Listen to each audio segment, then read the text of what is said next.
పశ్చిమ గోదావరి జిల్లా పాలకొల్లులో రాష్ట్ర జలవనరుల శాఖ మంత్రి నిమ్మల రామానాయుడు ఆధ్వర్యంలో ఘనంగా నిర్వహించిన తెలుగుదేశం పార్టీ ఆవిర్భావ దినోత్సవ వేడుకలో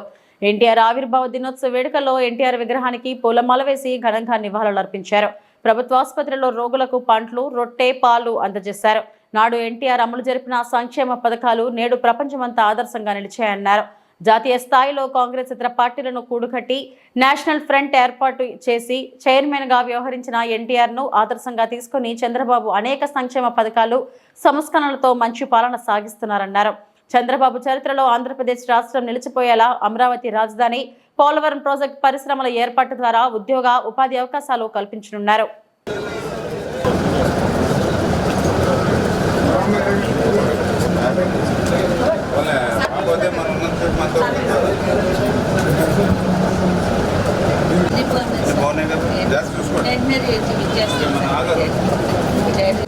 పాత్రికేయ మిత్రులందరికీ కూడా ముందుగా నమస్కారాలు తెలియజేసుకుంటూ, మన తెలుగు జాతికి మరి ఒక హిందువులకి ఒక సంక్రాంతి, ఒక ముస్లింలకి ఒక రంజాన్, ఒక క్రైస్తవులకి ఒక క్రిస్మస్ ఏ మాదిరిగా అయితే పెద్ద పెద్ద పండుగలుగా చేసుకుంటామో, యావత్తు తెలుగు జాతికి పెద్ద పండుగ ఏదైనా ఉంది అని అంటే అది తెలుగుదేశం పార్టీ ఆవిర్భావం. ఎందుకు ఈ మాట చెప్తూ ఉన్నానంటే, ఆ రోజు అన్న నందమూరి తారక రామారావు గారు తెలుగుదేశం పార్టీ ఆవిర్భించక ముందు ఆంధ్రప్రదేశ్ రాష్ట్రంలో రాజకీయాలు ఎట్లా ఉండేవో మనందరికీ తెలుసు. రాజకీయం అంటే ఒక ఫ్యాక్షనిస్టులు, ఒక ఇండస్ట్రియలిస్టులు, ఒక క్యాపిటలిస్టులు, ఒక భూస్వాములు ఉన్నటువంటి స్థితిలో ఆ రోజు సామాన్యుడికే రాజకీయం తెలియజెప్పిందే తెలుగుదేశం పార్టీ. ఈరోజు సంక్షేమం మాట ప్రతి ఒక్కరి నోట వినిపిస్తూ ఉంది. కానీ ఈ సంక్షేమాన్ని ఆంధ్రప్రదేశ్ రాష్ట్రానికే కాదు, భారతదేశానికే పరిచయం చేసింది తెలుగుదేశం పార్టీ. ఏదైతే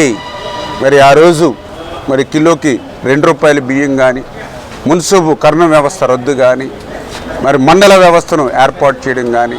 మహిళలకు సమానంగా ఆస్తి హక్కు మరి మగవాళ్ళతో పాటు సమానంగా ఇవ్వడం కానీ, పక్కా ఇల్లు అంటే ఏదో 10 తాటాకులు 4 బొంగులు కాదని మరి సిమెంట్తో ఒక ఇల్లు నిర్మాణం చేసి పక్కా ఇల్లు ఇవ్వడం కానీ,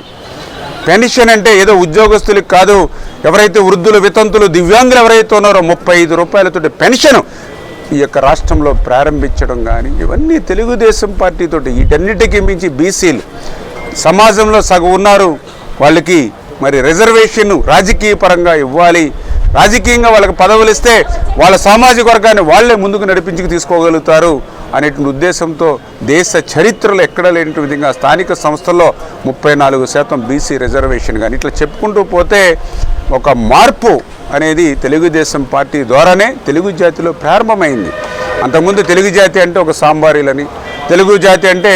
మరి ఏదో ఢిల్లీకి తాకట్టు పెట్టేటువంటి పరిస్థితి నుంచి మరి ప్రపంచంలోనే తెలుగు వారంటే తలెత్తుకుని తిరిగేటువంటి విధంగా ఆ గుర్తింపు తెచ్చింది తెలుగుదేశం పార్టీ అనేటువంటి విషయాన్ని అన్న నందమూరి తారక రామారావు గారి అనే విషయాన్ని సందర్భంగా గుర్తు చేస్తూ, ఆ నందమూరి తారక రామారావు గారు అందించినటువంటి ఆ తెలుగుదేశం పార్టీని మరి నారా చంద్రబాబు నాయుడు గారు ఆ రోజు విజన్ 2020 అని చెప్పి మరి ఒక విజన్ని ఆయన ప్రవేశపెడితే అందరూ హేళన చేశారు. ఇది ఎప్పటికీ సాధ్యమవుతుంది అని మరి ఆ రోజు ఉన్నటువంటి రాజశేఖర రెడ్డి ఇలాంటి వాళ్ళు ఎంతోమంది మరి హేళనగా మాట్లాడినటువంటి పరిస్థితి మనందరం కూడా చూసాం.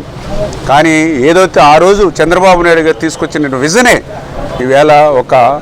సైబరాబాద్ను సృష్టించింది. ఆ రోజు మరి ఈవేళ ఒక సాఫ్ట్వేర్ అంటే ఒక చెన్నై, బెంగళూరు, పూణే కాదు, హైదరాబాద్ అని మరి ఒక సైబరాబాదే ఆ విజన్లో చంద్రబాబు నాయుడు గారు ఇచ్చిందే ఈవేళ ఉపయోగపడుతుంది. అన్నిటికీ మించి నిన్నగాక మొన్న మీరు పేపర్లో కూడా చూశారు, ఏదైతే సిపిఐ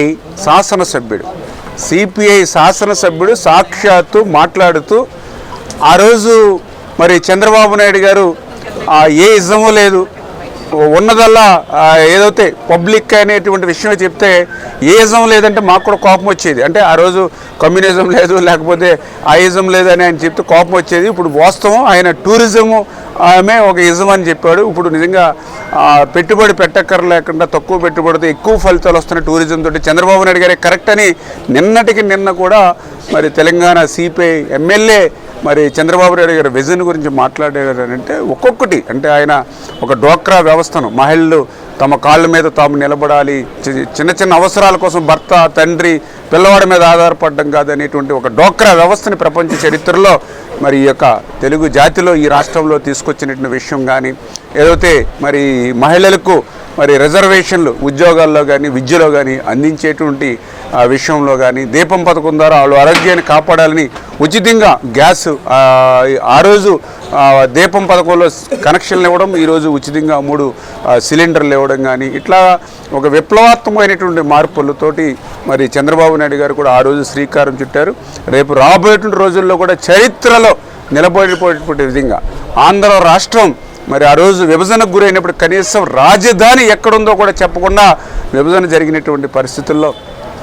సాగునీరు మరి ఒడంబడిక ఏ రకంగా జరుగుతుందో కూడా చెప్పనటువంటి విషమ పరిస్థితుల్లో ఈ రాష్ట్రం ఏర్పడినటువంటి స్థితిలో మళ్ళీ ఒక అమరావతి ఒక ప్రజా రాజధానిని ఈవేళ ఒక నిర్మాణం చేసి ఉద్యోగ ఉపాధి అవకాశాలు కల్పించడం కానీ, పోలవరం ప్రాజెక్టుని పూర్తి చేసి మరి ఏదైతే ఈ వరద జలాలు అటు ఉత్తరాంధ్ర అటు రాయలసీమకు ప్రవహింప చేయడంలో కానీ, ఇట్లా రేపు భవిష్యత్తులో మరి మళ్ళీ చరిత్రలో నిలబడిపోయేటువంటి విధంగా చంద్రబాబు నాయుడు గారి పాలన కూడా ఉండబోతుంది. ఆ రకంగా తెలుగుదేశం పార్టీ ఆవిర్భావం సందర్భంగా ఈరోజు తెలుగు జాతి గౌరవంగా తలెత్తుకుని తిరిగేటువంటి విధంగా